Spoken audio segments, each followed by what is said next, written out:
Após expor pelas manhãs aqui Gênesis e Êxodo, de uma maneira razoavelmente cronológica e com muitas pregações, eu resolvi continuar com o livro de Números, mas de uma maneira um pouquinho diferente, pregando em menos passagens, apenas algumas bem específicas, sempre com o aspecto prático. Eu já expliquei isso na mensagem passada. E meu plano era, na passada mesmo, fazer uma espécie de um resumo do que acontecia no livro até o capítulo 9, que é onde eu vou fazer a primeira pregação, não hoje, mas eu tomei bem mais do que eu achava de tempo, então eu vou hoje novamente vou ficar apenas na introdução, que é a segunda parte da introdução. Como eu disse, é quase uma aula, embora na pregação passada eu achava que você também acabei fazendo aplicações. Realmente eu gosto muito de partir de algo que a Bíblia diz, mesmo muito tempo atrás, mesmo em outro contexto, e dizer o que eu posso fazer com isso? Como é que isso pode influenciar a minha vida hoje? Sempre eu estou olhando para isso. Às vezes até demais, como ultrapassei o tempo da pregação passada. Mas tudo bem. Então, nós vimos até o capítulo 3. A ideia é ver de uma maneira bem panorâmica mesmo, sem ler. E nós vimos o resgate dos primogênitos que foram trocados pelos levitas. Já expliquei isso com detalhe, não preciso mais falar. A pregação está aí no site, quem quiser pode ouvir à vontade. Então, continuando no capítulo 4, nós temos a contagem dos levitas. São, como eu falei também na pregação passada, alguns detalhes aqui, nomes e números. Alguns não estão muito ligados nisto, outros sim. Então, os que estão, aproveitem para recordar algumas coisas. Os levitas, obviamente, eram descendentes de Levi, um dos filhos de Jacó, e ele teve 3 filhos, Coate, Gerson e Merari. Eu coloquei isso mais para fazer uma pergunta curiosa. De qual dessas famílias era Moisés?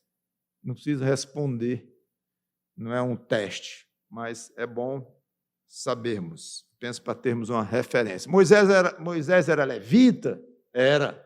Arão era levita? Claro, irmão de Moisés. E de qual das 3 grandes divisões? No caso, Coate. Tudo bem. Então, Deus mandou que se contasse de 30 a 50 anos a quantidade de levitas, com atribuições detalhadas. Deus reservou os levitas à parte para tomarem conta de tudo que se relacionava com o tabernáculo, a montagem, desmontagem, deslocamento, serviço, tudo. Então, seria uma tribo totalmente diferenciada das outras. É interessante que pregamos nas noites passadas, 3 últimas noites, sobre o detalhismo de Deus, lembram? E a sensibilidade de Deus. No caso do detalhismo, é muito curioso, nós vemos acontecendo aqui, inclusive. Deus diz, tem uma tribo, e é a tribo tal, que é de Levi, que eu quero separar para o serviço, e essa tribo vai ser completamente diferente das outras, em termos de onde vão morar, as atribuições, totalmente diferente das outras. Por quê? Porque Deus quis. E nós temos uma resposta. E por que a tribo de Levi? Porque logo Levi, e não outro. São 12 tribos. Deus não se preocupou muito em dar a explicação. Muitas coisas ele explica, outras não. Mas nós temos uma boa dose de explicação, sem termos certeza. Eu vou dar daqui a pouco, mas é o caso de perguntar por quê. Se não houvesse resposta, tanto faz para nós. e é algo que o crente deve aprender desde o começo, desde a sua conversão, é que quando a Bíblia explica alguma coisa, o crente gosta, claro, e se sente com a sua inteligência satisfeita, a sua curiosidade natural, como Deus nos fez. Ah, coisa boa, a explicação é esta aqui. Ah, então, pronto. Mas e quando não entende? Aliás, quando a Bíblia não diz, e parece ser uma ordem meio esquisita ou meio sem sentido, o crente deve agir como? Da mesma forma. Baixa a cabeça e obedece. Não vai entender porque não foi explicado.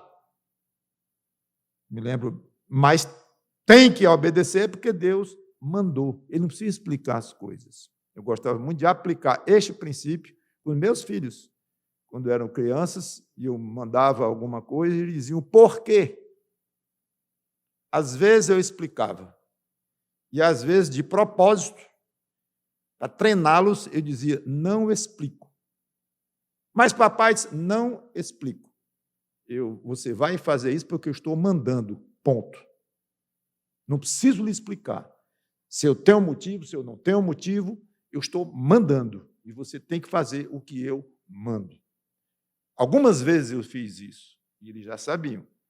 E, na maioria das vezes, eu explicava, é por isso, isso, isso. Às vezes eu dizia isso, olha, a explicação você não vai nem entender, é muito complicada, quando você for pai, se for adulto, você vai entender e tal. Mas, às vezes, eu explicava, e, às vezes, não explicava. Isso, para o crente, é algo extremamente valioso, porque ele relaxa, no sentido de, isso aqui eu não entendo porque Deus está mandando isso, eu não entendo por que aquilo, eu queria saber onde é que está a razão disso aqui e tal. Calma. Deus diz, então está aqui a razão. Não, ele não diz, não invente.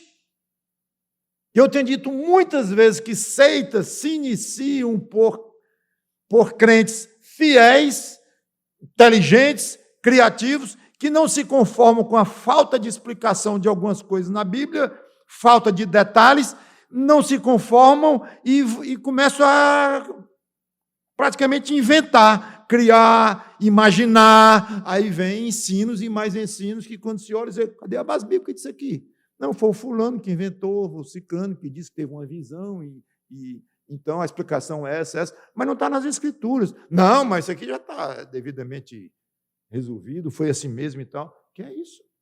Não pode, ok? Então, Levi seria uma tribo totalmente diferenciada. Não receberiam terra. Mas não é justo. O levita, alguém da tribo de Levi podia dizer que todos os meus irmãos, quer dizer, as outras tribos de Israel, vão receber regiões, receber lugares, áreas reservadas por Deus para essa tal tribo.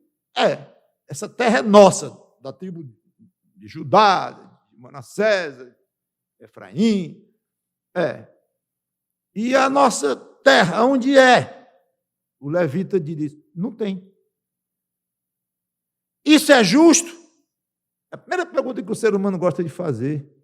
Ser humano, claro, injusto, né? Porque todos nós somos injustos. Nós pensamos que somos justos, nós temos a noção de justiça dentro da cabeça, sim, mas com o coração pecador com o qual nós nascemos, nós somos todos injustos. Não há quem faça o bem, não há nenhum, nem sequer um.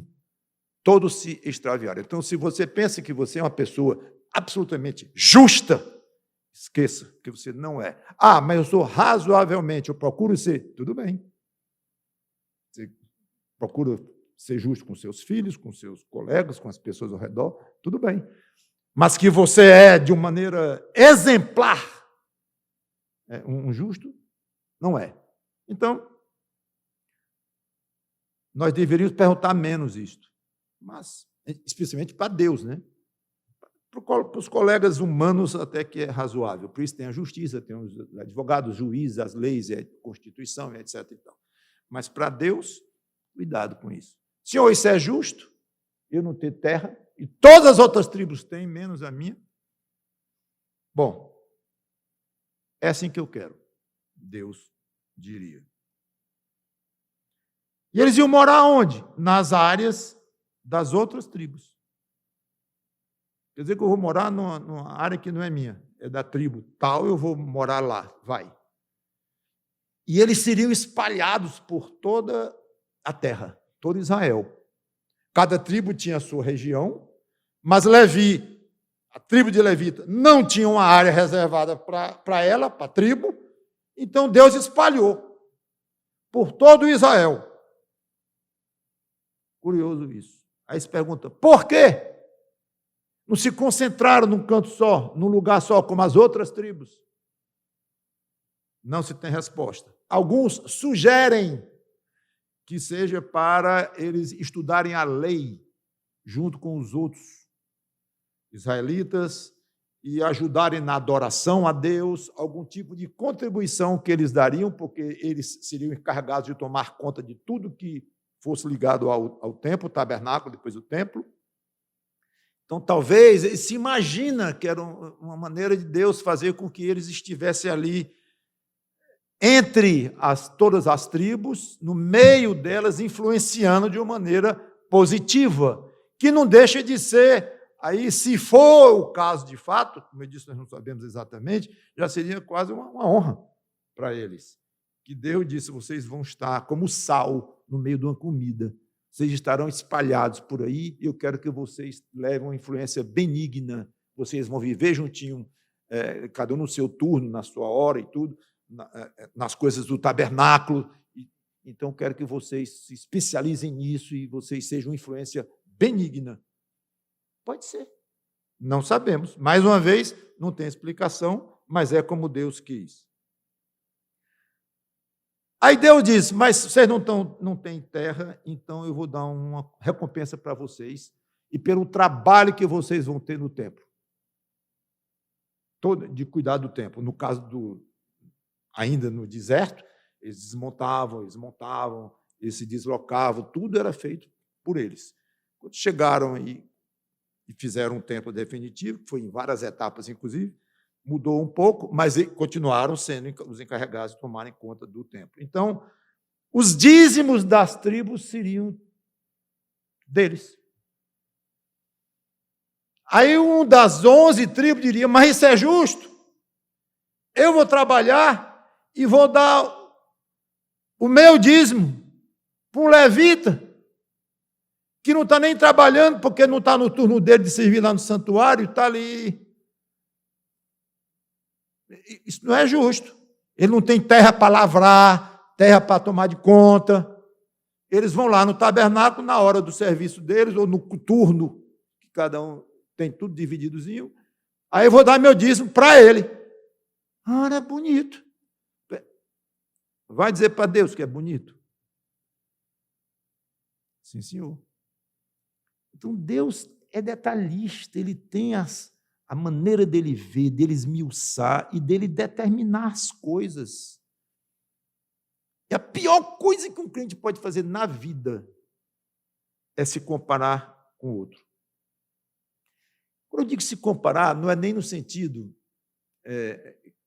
vou abrir uma exceção aqui, no sentido de querer aprender do outro, de você querer imitar o outro. Como Paulo diz, pode me imitar, à medida que eu imito Cristo. Tudo bem. Mas quando eu digo que a pior coisa que o cliente pode fazer é se comparar, é nesse sentido aqui que eu quero dizer. E o fulano trabalha menos do que eu e tem mais dinheiro do que eu. O fulano é muito mais desregrado no que ele come e não adoece. Eu sou como folha e vivo doente.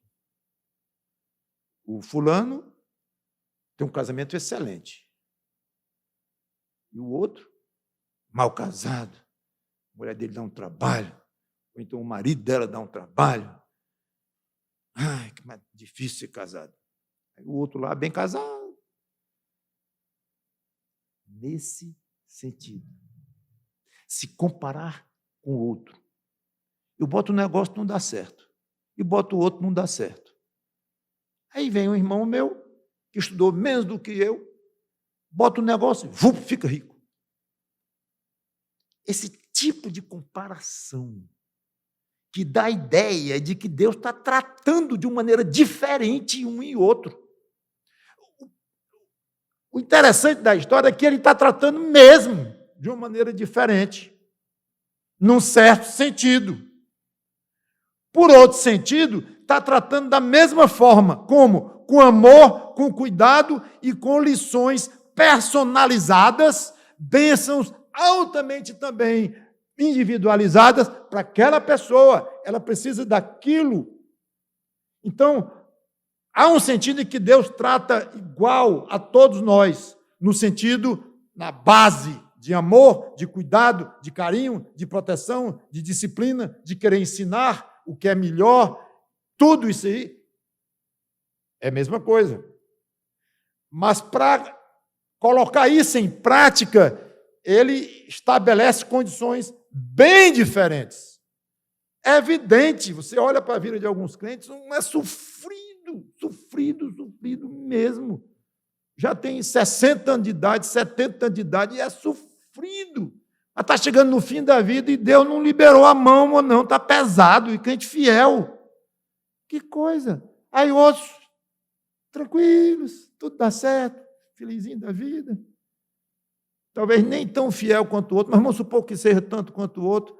Aí você olha assim, está diferente. O tratamento aqui está diferente. Nesse sentido de circunstâncias que Deus tem para um e para outro, sim. Mas não uma diferença que comprometa o amor de Deus por todos, a justiça de Deus, o bom trato que ele tem com todos. Então lá vem o levita reclamando, não adianta. Aí vem o não levita reclamando que tem que dar para o levita o dízimo. Não, faça como é para ser. O que Deus tem para você? Quais são as ordens que Ele tem lhe dado? O que você precisa agir com o seu marido, com a sua mulher, com o seu negócio que quebrou, ou com o seu negócio que está milionário, a sua circunstância, com o seu gênio que é quietinho, caladinho, tímido, ou com o seu gênio que é explosivo, falador. Tome conta do seu ser, no sentido de fazer com que você sirva a Deus, aprenda cada vez mais de Deus, ame a Deus e ame as pessoas ao redor. Ou seja, cresça cada vez mais em Cristo. Você trate de crescer com as facilidades que Deus tem lhe dado e as dificuldades que Deus tem lhe dado. Mas é porque tem quase só dificuldade, pois que seja das dificuldades que Deus lhe deu, seja como for. E nesse sentido, então, pare de se comparar com outros. Olhe para você. E quando não entender diferença de tratamento, nunca questione a justiça de Deus e a bondade e a misericórdia dele. Isso é pecado. Isso é pecado. Deus não está sendo justo comigo. Esse é um pensamento altamente pecaminoso. Porque ele é justo com todos. Outra maneira interessante, que é para efeito de serviço, as outras tribos eram contadas de 20 anos para cima, capazes de ir à guerra. Mas os levitas, não tinha nada a ver com isso, era entre 30 e 50, olhando para o serviço que eles podiam prestar no templo. Nada a ver com guerra. Os outros iam à guerra, e de 20 anos para cima. Os levitas, entre 30 e 50. Quer dizer que um levita com 28 não vai servir no templo, não vai para a guerra. Não. E eu com 20 vou ter que ir à guerra, porque sou de outra tribo. Isso mesmo. Muito interessante. Agora, por que Deus escolheu uma tribo para ser diferente das outras? Ele explica aqui, eu acho que eu já toquei nesse assunto na pregação passada, mas eu acho que eu não li essa passagem, agora eu quero ler, porque Deus explica com palavras dele. Eu acho interessante, acho forte. Números 3, 12 e 13.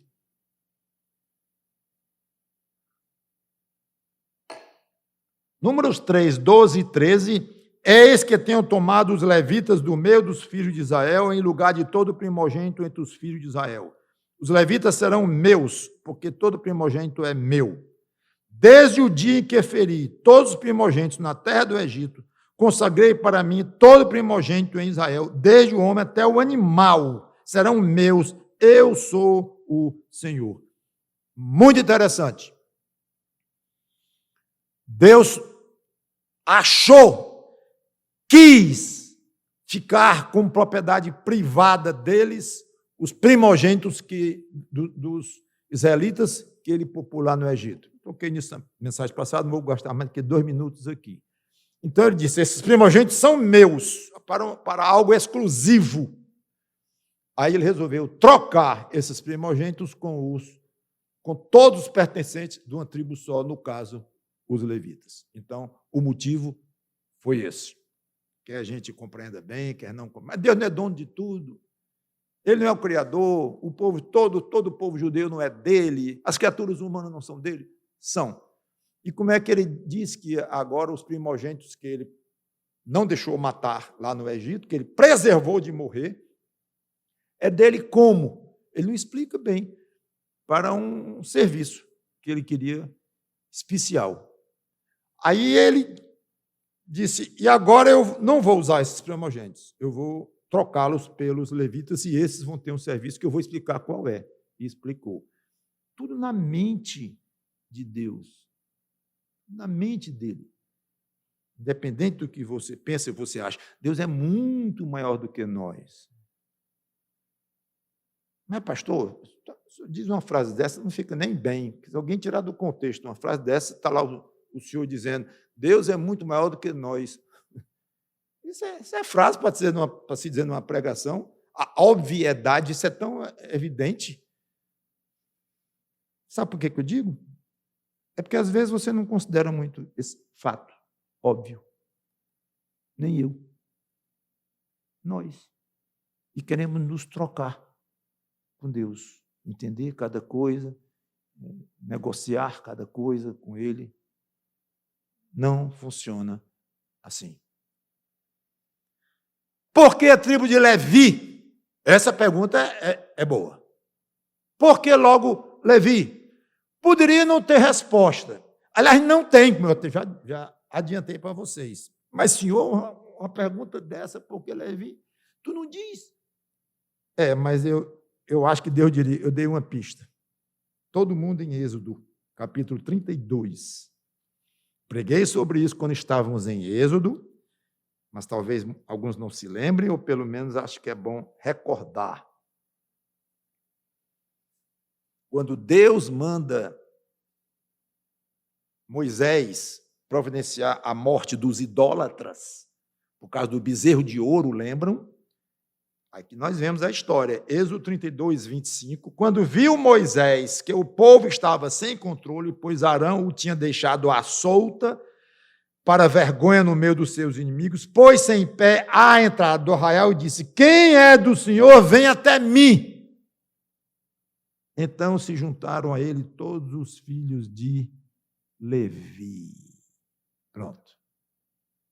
Deve ser esta a explicação. Eu digo deve porque a Bíblia não diz, ela não explica, não cria explicação que a Bíblia não diz. Mas é lógico, é óbvio. Pois é, cuidado com esse lógico e óbvio e fique com a indicação, que é muito forte.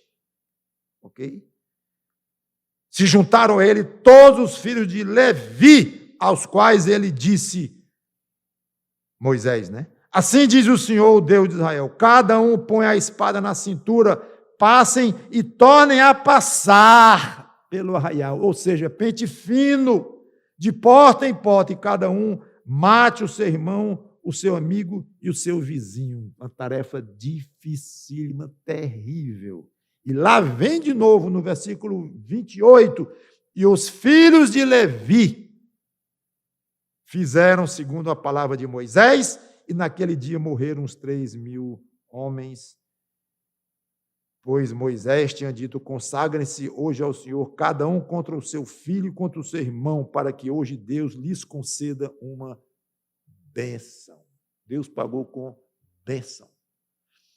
A fidelidade dos levitas, estamos aqui.